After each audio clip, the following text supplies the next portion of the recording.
یلغار منڈا ایک جگہ ہے، اس کا تعلق بلوچستان سے ہے، پشین کے علاقے سے، جو وہاں پہ ندی میں ڈوب گیا۔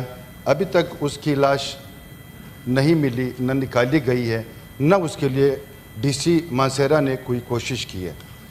تو میں یہاں پہ ریکویسٹ کروں گا، یہاں پہ تو کوئی منسٹر بیٹھا بھی نہیں ہے اور نہ وہ اس اجلاس کو یا اس ایوان کو کوئی ترجیح دیتے ہیں کہ ایک منسٹر بھی اگر یہاں پہ بیٹھا ہوتا تو بندہ پھر بات بھی کر سکتا تھا اور شاید ہمیں جواب بھی مل سکتا تھا۔ اب ہم جواب کس سے مانگے؟ ہمیں جواب دے گا کون؟ جو چیزیں چل رہی ہیں، جو حالات چل رہا ہے، اب گورنمنٹ ہے، کیا کہیں۔ باقی یہ ایک ریکویسٹ تھی ڈی سی مانسہرہ سے، اگر کوئی جواب طلب کیا جائے یا کمشنر سے کیا جائے کہ 7-8 دن ہو گئے، بچے کی لاش ابھی تک نہیں ملی، گھر والے ماں بہن باپ بھائی جو پریشانی میں ہے، وہ تو ان کو پتہ ہے جہاں پہ آگ جل رہی ہے۔ ڈی سی مانسہرہ صاحب اسی کے آفس میں بیٹھا ہوگا اور کمشنر صاحب اسی کے آفس میں بیٹھا ہوگا، اسے کیا سروکار ہوگا۔ مسٹر چیئرمین، یہاں پہ جو ایک 10 تاریخ سے ایک سلسلہ چل رہا ہے، ایران پہ جو اٹیک ہوا ہے، تمام پاکستانیوں نے، تمام ممالک نے اس کی مذمت کی ہے، ہم بھی اس کی مذمت کرتے ہیں۔ پہلے انڈیا نے یہاں پہ اپنے آپ کو آزمانے کی کوشش کی، جو پاکستان پہ انہوں نے حملہ کیا، اور ہمارے پاکستان افواج اور عوام نے مل کے جو جواب انڈیا کو دیا وہ پوری دنیا نے دیکھا۔ اس کے ساتھ جو اب اسرائیل نے پہلے انڈیا کو آگے کیا، اب اسرائیل کو آگے کیا کہ ایران پہ جو اٹیک کرے، یہ تو پرانے زمانے کی جب ہم سنا کرتے تھے مسٹر چیئرمین کہ ایک قبیلہ دوسرے قبیلے پہ یلغار کر لیتے تھے تو وہاں پہ وہ قبضہ کر جاتے تھے۔ اب اس ریجن میں یہی چل رہا ہے، کبھی انڈیا کو اٹھا لیتے ہیں تو اب اسرائیل کو اٹھایا گیا جنہوں نے ایران پہ اٹیک کیا، اور جو نیگوسیشن چل بھی رہی تھی اور ایران نیگوسیشن کے حد تک جا بھی چکے تھے، لیکن ان کے عزائم کچھ اور ہے۔ جو پس پردہ جس نے اسکرپٹ لکھ کے دیا ہوا ہے، وہ یہ نہیں چاہتا کہ یہ نیگوسیشن ہو۔ اب عراق ہمارے سامنے ہے، شام ہمارے سامنے ہے، سیریا ہمارے سامنے ہے، جو حال ان کا ہوا ہے۔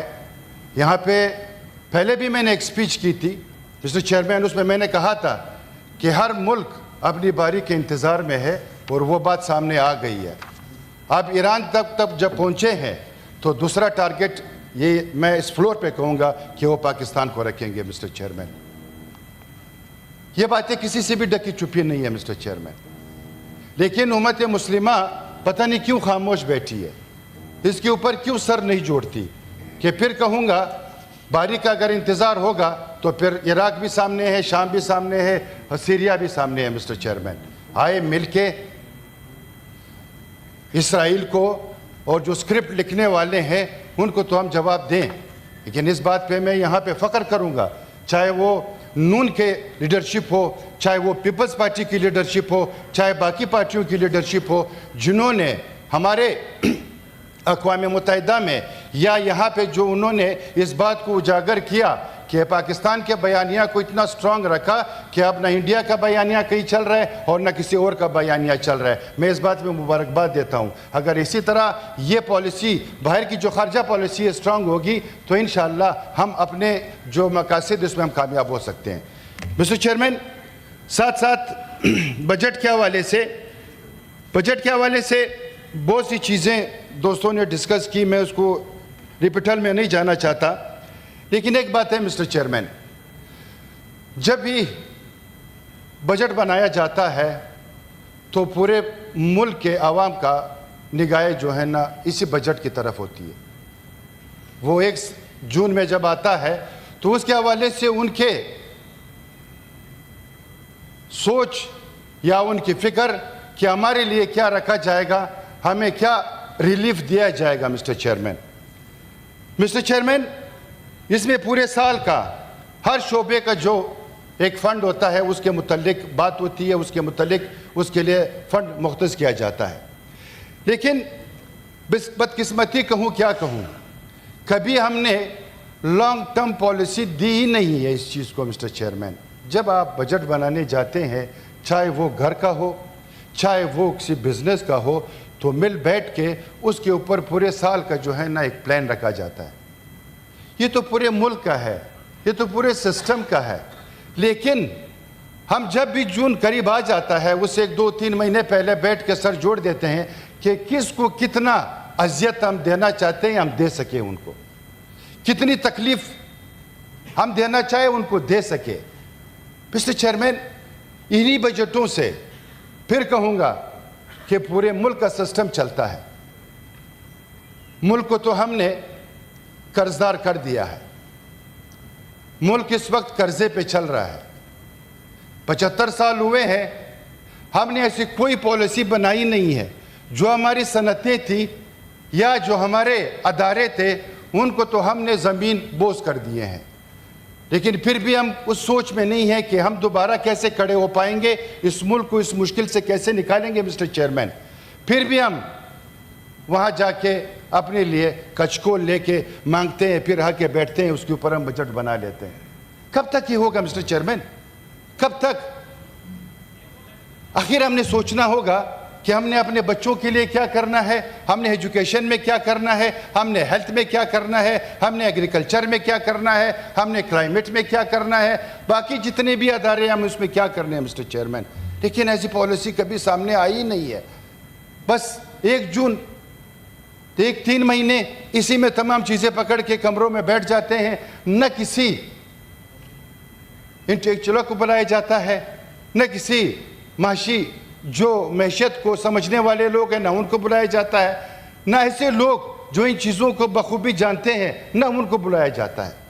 بس کچھ لوگ بیٹھتے ہیں اور بجٹ بنانا شروع کر کے بس پھر اس میں میٹنگز ہو جاتی ہے، میٹنگ میں آپ ریکمنڈیشنز دے دیں، وہ ریکمنڈیشنز ایکسیپٹ ہوتی ہے کہ نہیں ہوتی ہے۔ لیکن یہاں پہ میں نواز شریف صاحب کو، شہباز شریف صاحب کو اپریشیٹ کروں گا کہ انہوں نے ابھی 5 سال کا کوئی پلان دیا ہے جس میں آئی ٹی ہے، انرجی ہے، باقی کچھ اور ڈپارٹمنٹس ہے۔ شاید میں نے سنا ہے کہ ایک پلان ہے، لیکن اگر وہ پلان دیا ہوا ہے 5 سال کا تو اس میں انہوں نے کتنے حد تک اچیومنٹ کی ہے، اس میں کتنے حد تک کوئی رزلٹ سامنے آئے ہیں، کسی کو پتہ ہے کیا؟ اگر ایسی ہے تو خوشائند بات ہے۔ یہ 1955 میں اور 1960 تک پہلی دفعہ ایک 5 سالہ پلان رکھا گیا تھا مسٹر چیئرمین، جس میں سب سے پہلے زراعت کو ترجیح دی تھی اور سیکنڈ پہ جو تھا وہ صنعت کو ترجیح دی تھی۔ اس میں قومی آمدنی میں اضافہ بھی ہوا تھا اور پاکستان ایشین ٹائگر بننے کی طرف جا بھی رہا تھا۔ تو اس کے بعد ایسا کوئی چیز ہمارے سامنے تو نہیں آئی مسٹر چیئرمین، نہ معیشت رہا نہ صنعت رہی۔ تو اس کے ذمہ دار کون ہوگا مسٹر چیئرمین؟ کیا ہم جو قرضے لے رہے ہیں، ہمارے جو بچے ہیں، ہم سب تو قرضدار ہی ہے، جو آنے والے بچے ہیں اس کو بھی ہم نے قرضدار بنا دیا۔ تو اس کے بارے میں بھی ہمیں اگر کوئی سوچے، اس کے بارے میں بھی اگر ہم کوئی پالیسی رکھیں مسٹر چیئرمین، بے شک آپ صوبے کی بات کریں، بے شک آپ اپنے علاقے کی بات کریں، لیکن اوورآل پاکستان اور 25 کروڑ 24 کروڑ عوام کے حوالے سے بھی ہم نے دیکھنا ہوگا، ہم نے سوچنا ہوگا۔ پہلے تو ہم کہہ رہے تھے جب ہم بلوچستان کے لیے روتے تھے تو یہاں پہ کوئی دوست بول رہے تھے کہ ابھی تک بلوچستان پورا نہیں ہوا۔ یہ تو شکر ہے کہ آج سامنے آ گیا کہ سندھ بھی رو رہا ہے، خیبر پختونخوا بھی رو رہا ہے، باقی صوبے بھی رو رہے ہیں، پھر تو ہم ٹھیک تھے مسٹر چیئرمین۔ آپ صوبے کی لڑائی لڑے، بالکل لڑے، جو وعدے صوبوں کے ساتھ کیے گئے ہیں ان کو پورا ہونا چاہیے تھا، جو شاید پورے نہ ہوئے ہو مسٹر چیئرمین۔ اب اگر میں بلوچستان کے حوالے سے فیڈریشن کی طرف سے جو پیسے رکھے گئے ہیں میں ان کا شکر گزار ہوں، ہم ان کا شکریہ ادا کرتے ہیں مسٹر چیئرمین، لیکن مسٹر چیئرمین کاش پھر جتنے پیسے رکھے جاتے ہیں، جیسے کوئی ایک پروجیکٹ ہے 100 ارب روپے کا ہے، تو اگر آپ اس کے لیے 10 ارب روپے رکھو گے تو وہ پروجیکٹ نہ کمپلیٹ ہوگا، وہ پروجیکٹ ان گوئنگ میں آتا رہے گا اور اس کو بنتے 20 سال بھی لگیں گے، جو سے کسی کو بھی استفادہ حاصل نہیں ہوگا۔ اگر آپ نے پروجیکٹس دیے ہیں، تمام صوبوں کے حوالے سے بات کر رہا ہوں، تو ان کے جو پیسے ہیں ان کو مکمل دینے چاہیے، کمپلیٹ دینے چاہیے، تاکہ وہ جلد سے جلد کمپلیٹ ہو اور لوگ اس سے استفادہ اٹھائیں مسٹر چیئرمین۔ کہ یہاں پہ اگر میں بات رکھوں مسٹر چیئرمین، یہ جو میرے رائٹ اوپر گیلری بیٹھی ہوئی ہے، یہاں پہ ان لوگوں کے لیے ہم نے کیا سوچا ہے، ان کے لیے ہم نے کیا کیا ہے، کیا جو مزدوردار طبقہ ہے اس کے لیے ہم نے کچھ دیکھا ہے، اس کے لیے ہم نے کچھ سوچا ہے مسٹر چیئرمین؟ یہاں پہ سولر کی بات ہوئی ٹیکسیشن کی، تو کیا سولر پہ جو ٹیکس لگا ہے تو آپ نے پھر ایک غریب کے منہ سے نوالا چھینا ہے مسٹر چیئرمین، اور آپ نے کوئی کام نہیں کیا ہے۔ پھر یہاں پہ آپ نے یہ بھی بیچ میں کر دیا کہ 2 میٹر جس گھر پہ لگے ہوں گے اس کے خلاف قانونی کارروائی ہوگی۔ پتہ نہیں یہ پالیسی بناتے کون ہے، پتہ نہیں یہ بنانے والے ہیں کون مسٹر چیئرمین، ہمیں تو سمجھ کچھ نہیں آ رہی کہ اگر ایک گھر پہ 2 میٹر لگے ہوں گے تو اس کے خلاف کارروائی ہوگی۔ ماشاءاللہ جس کی سوچ ہے اس کو سلام ہے۔ تو اگر یہ سوچ رہی تو پاکستان پھر بہت اچھی ترقی کرے گا مسٹر چیئرمین، اگر ہمارے پالیسی میکر اس طرح رہے مسٹر چیئرمین۔ اب جیسے سکھر موٹر وے کی یہاں پہ بات ہو رہی تھی، تو کیوں بننے نہیں جا رہی ہے مسٹر چیئرمین؟ باقی جو علاقے ہیں موٹر وے بن رہے ہیں، ہمیں اعتراض نہیں ہے، وہ بھی ہمارے بھائی ہیں، بن جائے، ڈبل موٹر وے بنا کے دے دو، لیکن جہاں پہ جو رائٹ ہے جو حق ہے تو وہ بھی آپ بنا کے دے دو۔ بلوچستان کے حوالے سے تو آپ کہتے ہو کہ وہاں پہ ضرورت ہی نہیں ہے، ان کو تو ان چیزوں کی ضرورت ہی نہیں ہے، بس وہ ویسے ہی ٹھیک ہے جیسے زندگی گزار رہے ہیں۔ مسٹر چیئرمین، کیا بلوچستان نے کوئی گناہ کیا؟ وہاں پہ موٹر وے کیوں نہیں بن رہا؟ چمن کراچی جو ایک ڈیول کیریج وے ہے، تقریباً اس کو 15-20 سال ہو گئے ہیں، ابھی تک ویسے کا ویسے ہی پڑا ہوا ہے، بننے کا نام ہی نہیں لے رہا مسٹر چیئرمین۔ جو والا ہے جس کے بیچ میں تمام علاقے رہ گئے ہیں، اس کے لیے کوئی فنڈ نہیں ہے مسٹر چیئرمین، کیوں؟ کیا وجہ ہے؟ وہ لوگ نہیں ہے، وہ چاہتے نہیں ہے، یا ان کے خواہشات نہیں ہے، یا ان کی زندگی نہیں ہے مسٹر چیئرمین۔ یہاں پہ آرٹیکل 38 کی بات ہوئی مسٹر چیئرمین، ایک موزے سینیٹر میرے بھائی نے بات کی تھی، آرٹیکل 38 روٹی کپڑا اور مکان۔ ہم تو یہی کہتے ہیں کہ ہم عوام کو روٹی اور کپڑا مکان دیں گے، لیکن جو میں سوچ رہا ہوں ہم یہ کرنے جا رہے ہیں کہ ہم وہ روٹی کپڑا مکان اس سے چھین رہے ہیں، ہم اس کو دے نہیں رہے ہیں مسٹر چیئرمین۔ آپ یہاں پہ دیکھ لو کہ لوگ غربت کی وجہ سے مسٹر چیئرمین، غربت کی وجہ سے یہاں پہ خودکشیاں کر رہے ہیں۔ یہ پچھلے دنوں تقریباً ایک ہفتے کی بات ہے، باپ نے اپنے تمام فیملی کو جو ہے نا زہر دے کے مار ڈالا مسٹر چیئرمین۔ ایک بچی کھمبے پہ چڑھی ہوئی تھی خودکشی کرنے کے لیے۔ مسٹر چیئرمین، اس کی وجہ کیا ہے؟ اس کی وجہ یہی ہے کہ اشرفیہ کو جو ہے ہم نواز رہے ہیں اور غریبوں کو جو ہے نا ہم کچل رہے ہیں مسٹر چیئرمین۔ اس چیزوں سے ہمیں نکلنا چاہیے۔ کیا کتنے بچے اسکول سے باہر ہیں؟ آپ نے کبھی اس پہ غور کیا ہے؟ آپ نے ہائر ایجوکیشن کو کتنا فنڈ دیا ہے، اس پہ آپ نے غور کیا ہے؟ گورنمنٹ اور جو ہے ریاست کے بیچ میں، جو ہے ریاست اور عوام کے بیچ میں مسٹر چیئرمین صاحب ایک معاہدہ ہے، عوام ٹیکس دے گی لیکن ریاست پھر اس تمام چیزوں کا ذمہ دار ہوگا مسٹر چیئرمین۔ آپ تو عوام کا جو ہے نا خون تو چوس رہے ہو مسٹر چیئرمین، عوام تو کر رہی ہے آپ کے ساتھ، لیکن ریاست کیا کر رہی ہے مسٹر چیئرمین؟ ملک کیا کر رہا ہے اس عوام کے ساتھ؟ آپ تو اس کا خون جو ہے نا چوس رہے ہو مسٹر چیئرمین۔ آپ نے تو اس کے ساتھ کوئی بھی جو ہے نا جو وعدے کیے وفائی نہیں ہوا مسٹر چیئرمین۔ اب اگر پراڈو والا یا لینڈ کروزر والا پیٹرول 260 روپے کا ڈالے گا تو موٹر سائیکل والا بھی 260 روپے کا ڈال رہا ہے مسٹر چیئرمین۔ 35,000 30,000 40,000 میں لوگ گزارا کر رہے ہیں۔ میں یہاں پہ بیٹھے ہوئے لوگ ہیں، کوئی کر سکتا ہے 40,000 میں اس کو 40,000 پکڑوا دوں گا مہینے کا مسٹر چیئرمین۔ وہ مجھے بجٹ بنا کے دے دیں پورے مہینے کا کہ اس میں اپنے پورا مہینہ چلا سکتا ہوں، جو کہ ناممکن بات ہے مسٹر چیئرمین، لیکن پھر بھی اس کے لیے ہم نہیں سوچ رہے ہیں مسٹر چیئرمین۔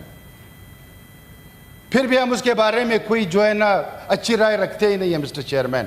ہم بس یہی کرتے ہیں کہ قرض لے رہے ہیں، قرض لینے کے بعد ہم جو ہے نا وہ پیسہ تقسیم کر دیتے ہیں، اپنے پروجیکٹس بنا لیتے ہیں، لیکن ہم نے کبھی یہ سوچا ہے کہ ہم ایسی پالیسی بنائیں مسٹر چیئرمین کہ ہم اس مشکل سے کب نکلیں گے؟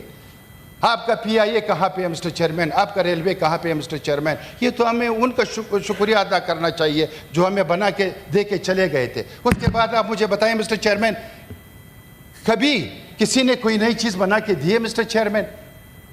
جس ملک میں صنعت ہی نہ ہو، جس ملک میں انڈسٹریز ہی نہ ہو، تو وہ ملک کیسے چلے گا؟ وہ ملک کیسے ترقی کرے گا مسٹر چیئرمین؟ ہاں، اگر ہم ایک دوسرے کو دھوکہ دیتے رہے، یہاں پہ اچھی تقریریں کرتے رہے، ہیڈ لائنز ہم لیتے رہے، تو چلو ٹھیک ہے، 75 سال چلا، آگے بھی چلتے رہیں گے، کوئی مسئلہ نہیں۔ کوئی نہیں آئے گا مسٹر چیئرمین جب تک ہم خود سر جوڑ کے تمام پارٹیاں، تمام لیڈرشپ نہیں بیٹھیں کہ آئیں مل کے اس معیشت کو بہتر کرے، اس ملک کو مستقبل بہتر کرے, اپنے عوام کا مستقبل بہتر کرے. مسٹر چیئرمین ایسی سوچ ہی نہیں ہے. ای کامرس کے حوالے سے یہاں پہ بات ہوئی تھی. مسٹر چیئرمین ای کامرس جو ہے, جو ہمارے اسٹوڈنٹ ہیں, جو ہمارے بچے ہیں, یہ تو ان کے لیے کوئی ایسا چھوٹا موٹا بزنس تھا. ٹھیک ہے مسٹر چیئرمین, بالکل کرتا ہوں. لیکن مسٹر چیئرمین باتیں تو بہت ہے, چیزیں بھی بہت ہے. خاص کر یہاں پہ کچھ اچھے انیشیٹیوز بھی لیے ہیں اس بجٹ کے